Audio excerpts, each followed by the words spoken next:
Welcome, everybody. Today, we are going to tackle one of the most profound, important, politically charged topics in contemporary environmental justice, and that is climate justice, the loss and damage associated with climate change, and differentiated responsibilities.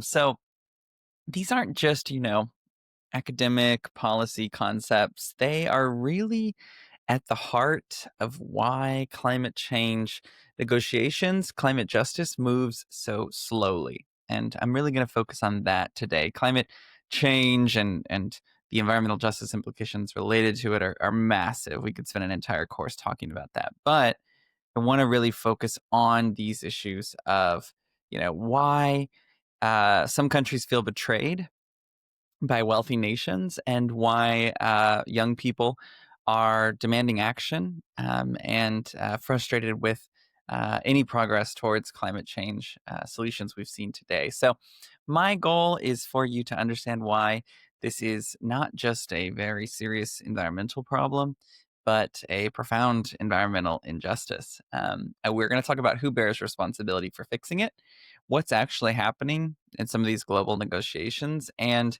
why this matters. Because, you know, the world's response to climate change will, just define the next century, most likely. So, no big deal. My learning objectives for you in this lecture are to be able to define climate justice, right, and explain its core principles beyond just reducing emissions. I want you to walk with me as we analyze differentiated responsibilities, understand what that is, and go through some actual data to better understand this very challenging issue. Third, my goal is that you'll be able to distinguish between the ideas of mitigation, adaptation, and loss and damage, because these are different types of climate action with different implications, and they're often used quite interchangeably. Fourth, we are going to evaluate competing arguments for and against loss and damage financing. And then we're going to look at climate justice frameworks in the current policy debates at the COPs and in national context. And I'm going to talk a bit about the gap between climate justice principles and actual implementation, and understanding why it's so difficult and so crucial for effective advocacy. So, let's start with the fundamental inequality at the heart of climate change, right? This is those who contributed least to causing climate change suffer most from its impacts. So, wealthy industrialized nations are responsible for 79% of historical carbon dioxide emissions between 1850 and 2019. This is well established research. And these nations comprise only 17% of the global population.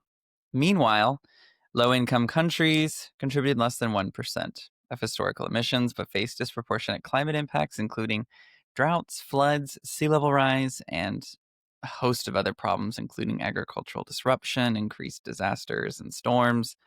The list goes on and on. So climate justice asks, is this fair at its most basic level, right? When someone who has never driven a car loses their home to climate-induced flooding, while someone who's driven SUVs their entire life faces minimal impacts, is that acceptable? This is the core question, the core thrust that drives climate justice movements globally. And climate justice is a framework very much rooted in principles of environmental justice that seeks to link human rights, development, and climate action together within our approach to addressing climate change. It has 5 core principles. First, historical responsibility. Who caused the problem? Those who emitted most should do the most to fix it, right? That's what we think. Second, capacity to act, right? Who can afford solutions? Wealthy nations have resources that other nations lack. And third, the key concept of vulnerability. Who suffers most, right? Small island states, coastal communities, agricultural societies, they face disproportionate levels of harm. And in a preceding lecture in this module, we're going to discuss vulnerability, resilience, adaptation more in depth. fourth is the idea of intergenerational equity, right? Obligations to future generations. What do we owe to future generations? Today's emissions burden is tomorrow's children's problem, right? I have to think about that because many people didn't think about that for us. Fifth is procedural and structural justice, right? Who is deciding climate policy?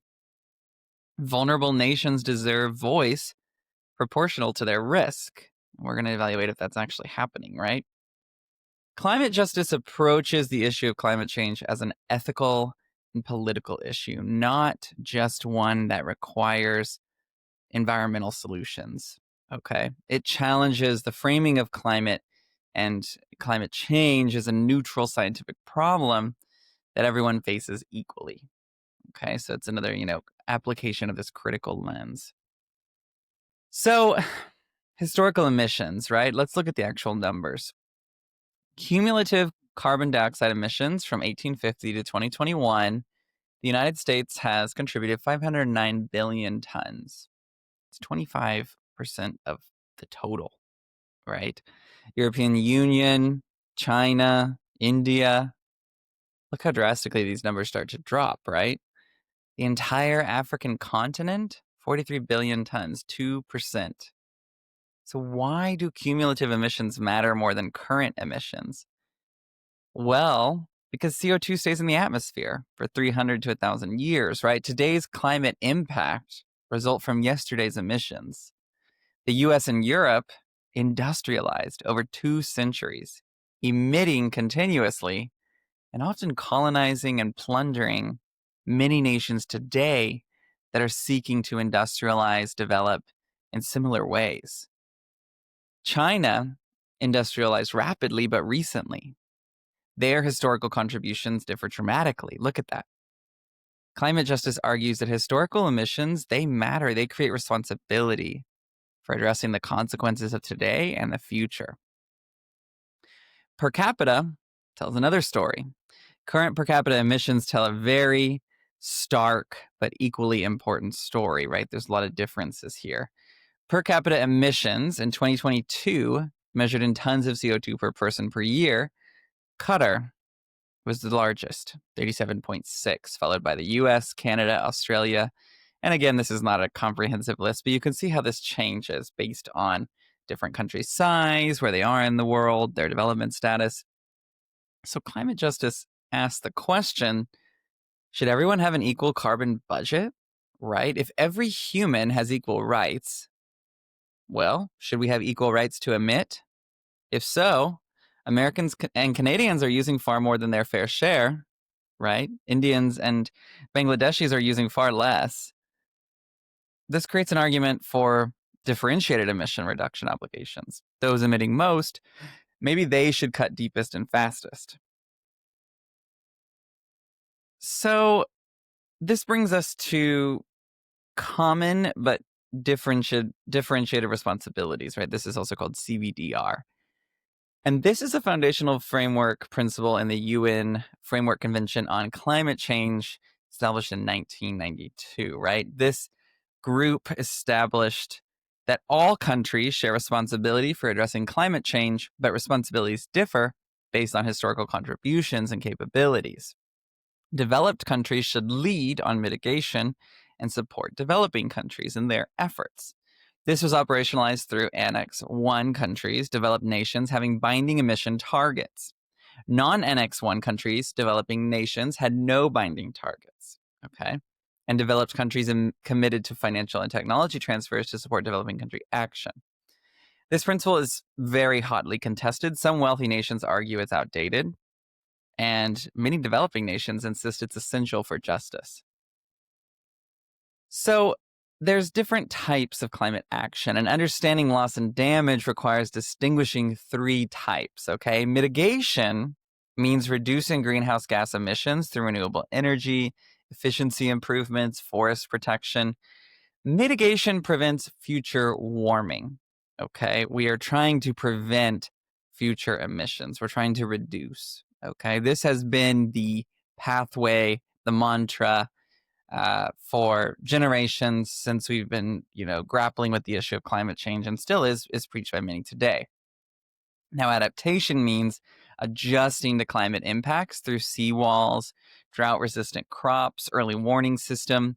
Adaptation seeks to reduce harm from the unavoidable warming that's already locked in, the climate change reality, the impacts we are already feeling today. Some argue in the field of climate change that we've passed mitigation, that we are now spiraling out of control and we need to be fully focused on adaptation, right? And we can't go into all those arguments today, but there's different perspectives on this. And loss and damage really addresses what happens when mitigation fails, and adaptation, of course, has limits, right? This includes permanent losses like disappearing nations, disappearing islands, right? Complete countries, extinct species, destroyed cultural heritage, and economic damages like destroyed infrastructure, agricultural losses, and the list goes on. Loss and damage recognizes that some climate impacts, they just cannot be prevented or adapted to at this point.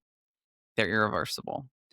And someone has to bear those costs. And climate justice asks, well, should it be the victims who didn't cause the problem, historical emitters, or those most developed, those richest, those emitting the most today? And this is the loss and damage debate. And it's intensely controversial.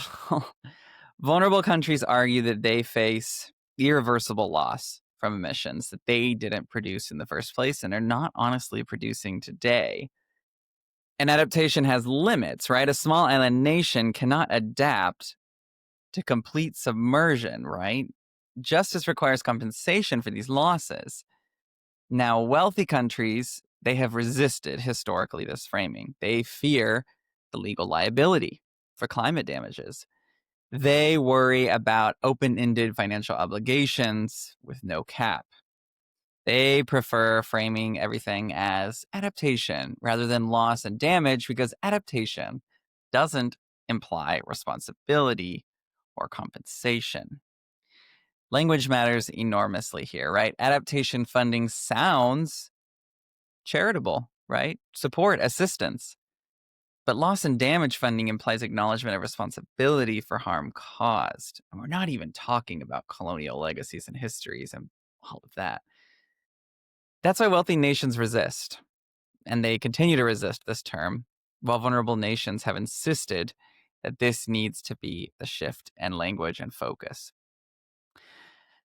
And a stark case is Tuvalu, which you may be familiar with. This is a Pacific Island nation with about 11,000 people.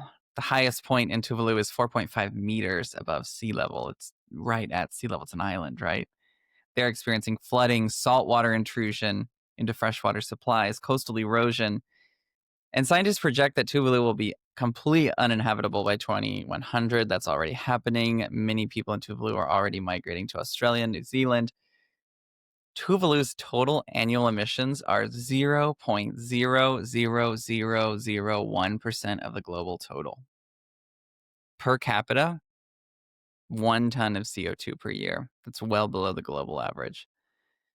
Again, here's the loss and damage question, right? Tuvalu faces potential loss of their entire nation, culture, and sovereignty. Where do they go?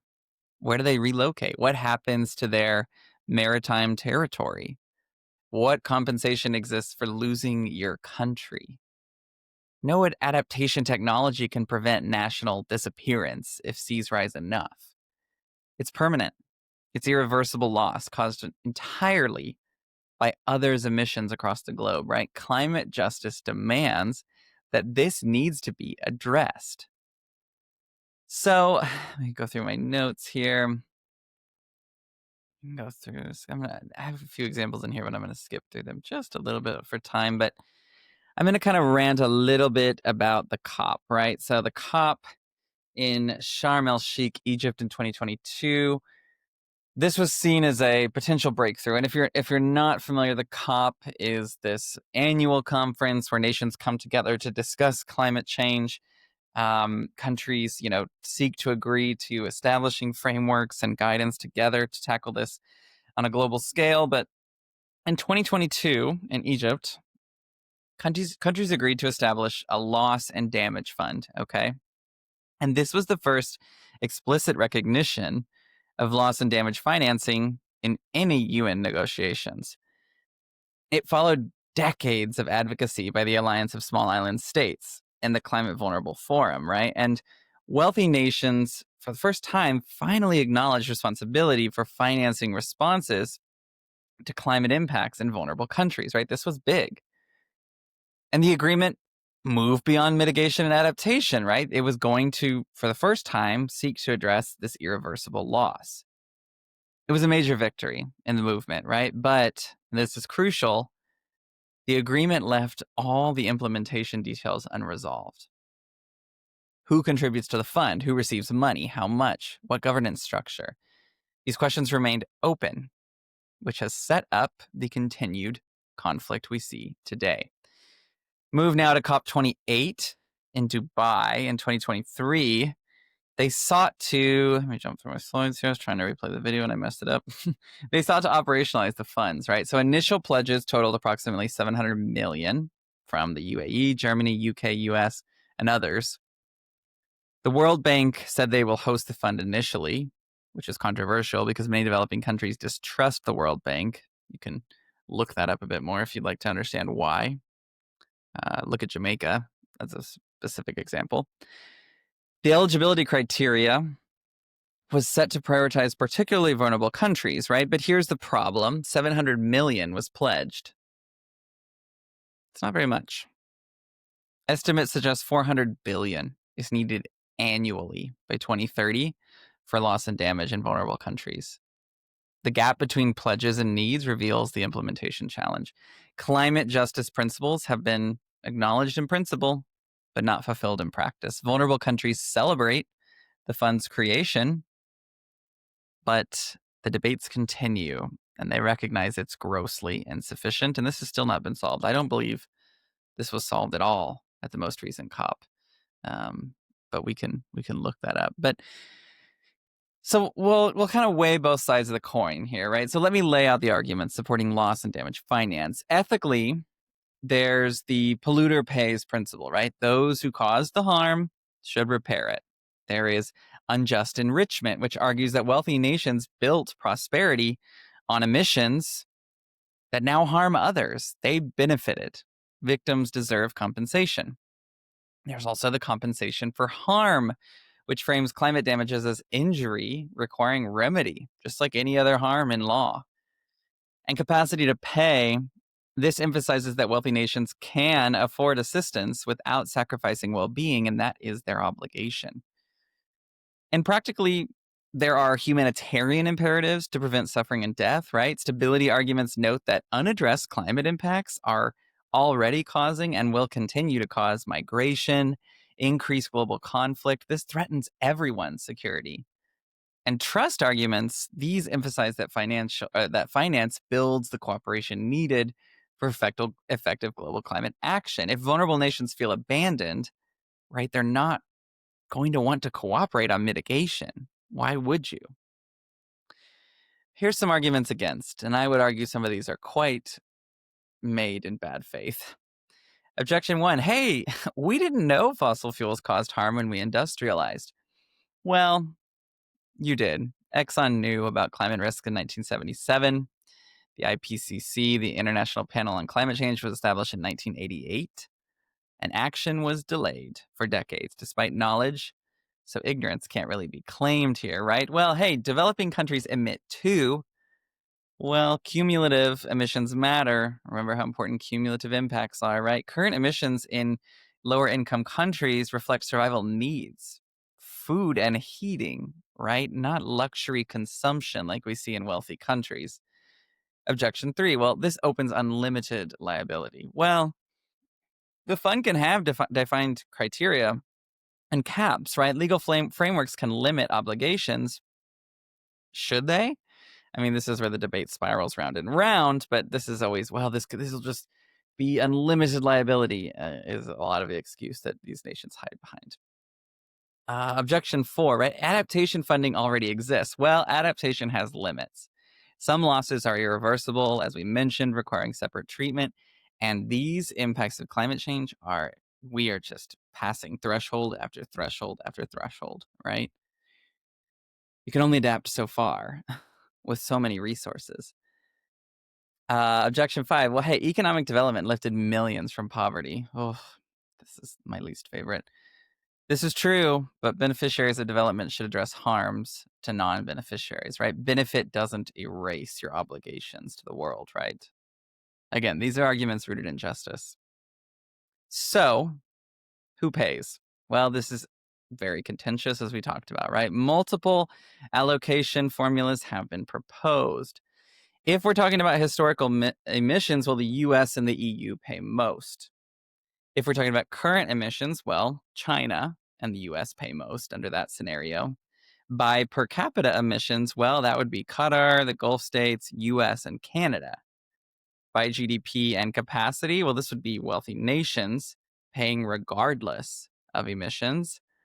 And by both emissions and capacity, well, this is a hybrid approach which would combine, but no consensus on this really exists yet. I would have you note that the US is in every single one of these who should be paying. Is the US paying? Nope. Each formula benefits different countries, of course, right? Which is why it's politically difficult. There's more complexity, right? What about China? They are now the world's largest total emitter. Should they pay into the fund or receive from it? Because they weren't always in this place, right? China argues it's still a developing country with low per capita emissions and recent industrialization, which is true. But developed countries argue China's total emissions and economic power now make it a very strong contributor. Again, this debate is unresolved and very difficult to resolve, right? And then who receives, right? Well, funding can never really truly be equal, right? Proposed criteria include, well, what about vulnerability? We can prioritize small islands, developing states, and target it that way. Well, maybe. Or by poverty, right? We can target low-income countries regardless of geography. Or damages, right? We can assist countries experiencing specific climate disasters or universal eligibility, right? For all developing country challenges include, we will support them, right? But how do we verify climate attribution? Was this specific disaster caused by climate change or natural variability? This is the one that folks love to point to and they poke holes through, just arguing if climate change exists. How do you value non-economic losses like cultural heritage and ecosystems, right? And how do you prevent fraud? It's fair to ask, and ensure funds actually reach affected communities rather than just corrupt officials. I mean, these implementation challenges are vastly complex, significant, and completely unresolved.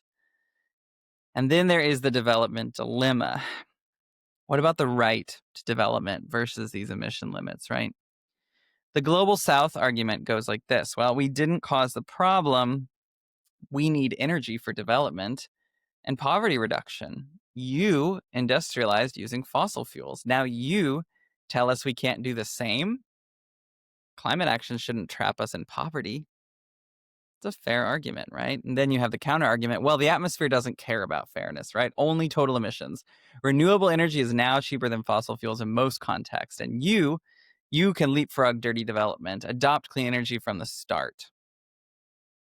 Lots of problems with that, right? It's not as easy as they frame it, right? So climate justice seeks to split the difference. So wealthy nations should finance clean development pathways so that other less wealthy countries can develop without repeating wealthy countries' mistakes, right? Development is a right, okay? It is a right. But wealthy nations must fund the technology and infrastructure for clean development if that's what they're going to insist upon, right?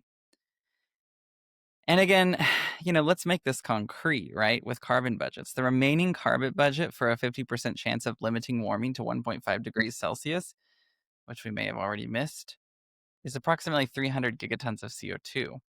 If this is distributed equally per person globally, well, each human gets about 38 tons as a lifetime budget. At current emission rates, US per capita would exhaust that in 200 or in 2.5 years. India per capita would exhaust this in 20 years, Bangladesh in 63 years. The implication is clear, right? Rich countries must reach net zero much faster than poor countries for equity. The Paris Agreement acknowledged this. It said peaking of emissions will take longer for developing country parties. This is differentiated responsibilities operationalized through national climate commitments. Okay.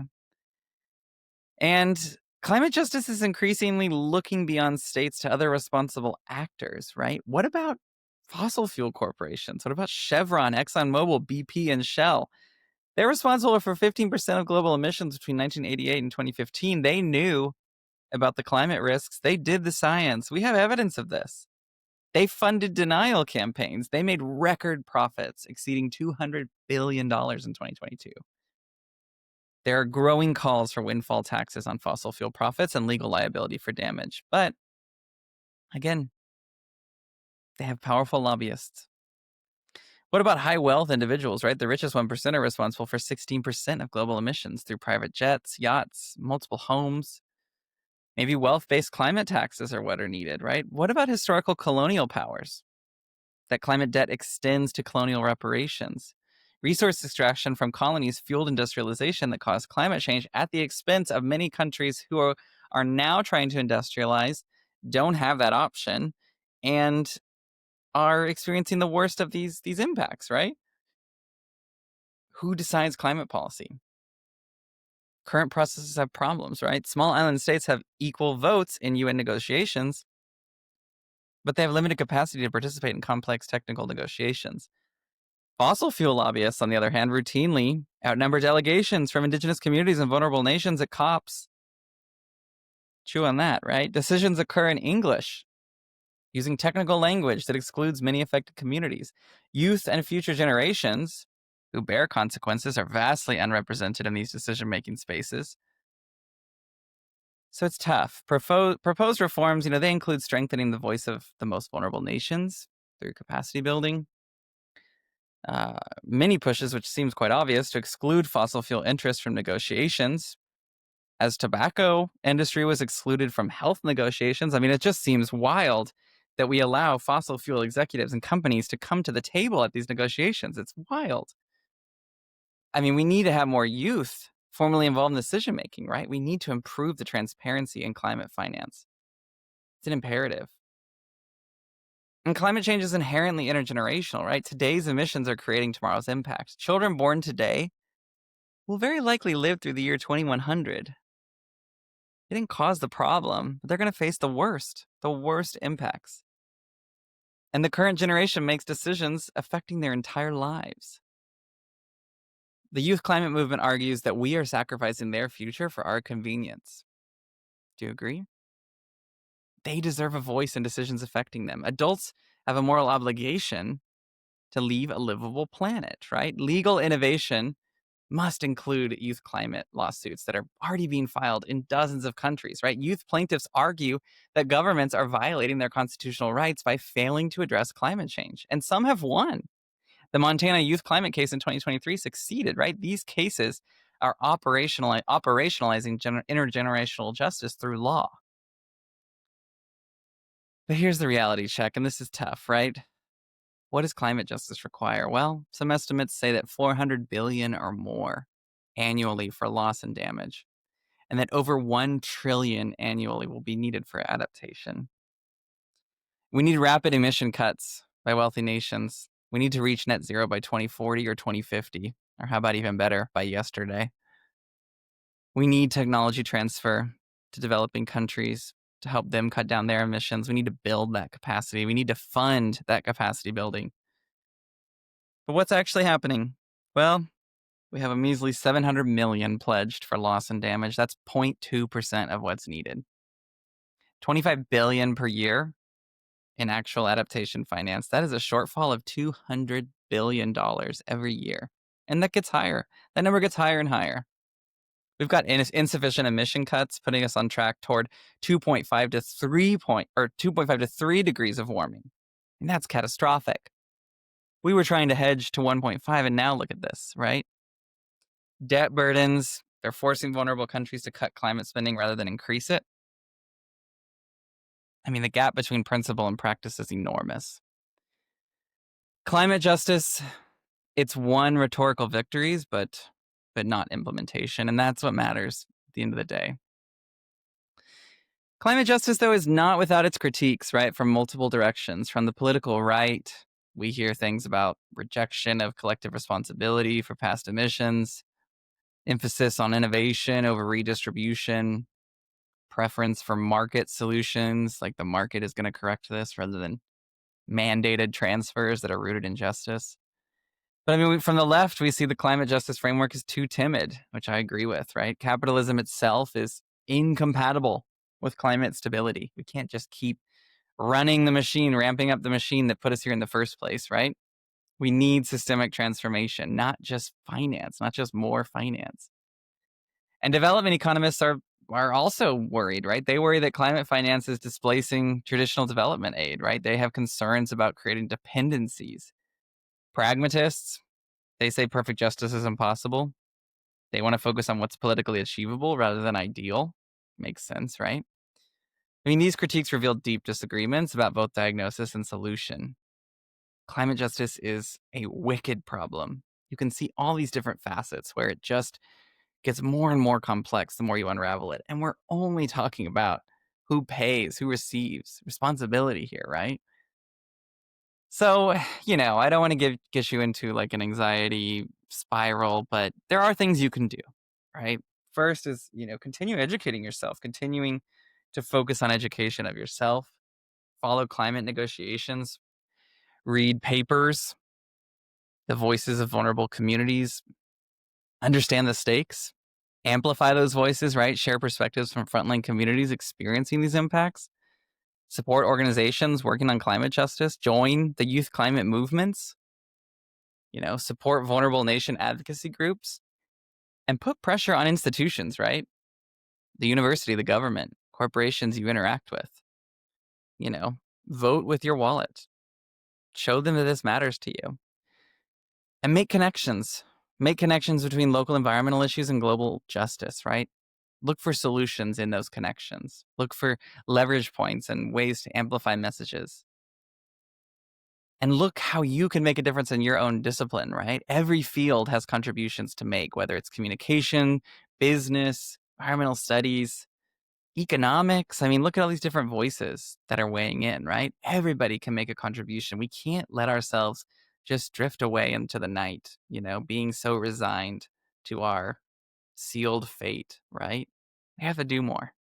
So participate, join campaigns, and support leaders who are actually committed to climate justice and hold them accountable, right? This is your future being negotiated. This is the future of your children being negotiated, right? There is a lot at stake in these outcomes. Don't forget that. Go back and read through this week's readings.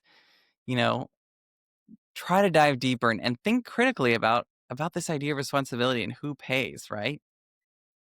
Again, the core question is, will wealthy nations fulfill their moral and political obligations? I mean, so far the answer is no. Whether that changes depends on political pressure, including from people like you. So pay attention to whose interests are represented in climate policy and whose are sacrificed.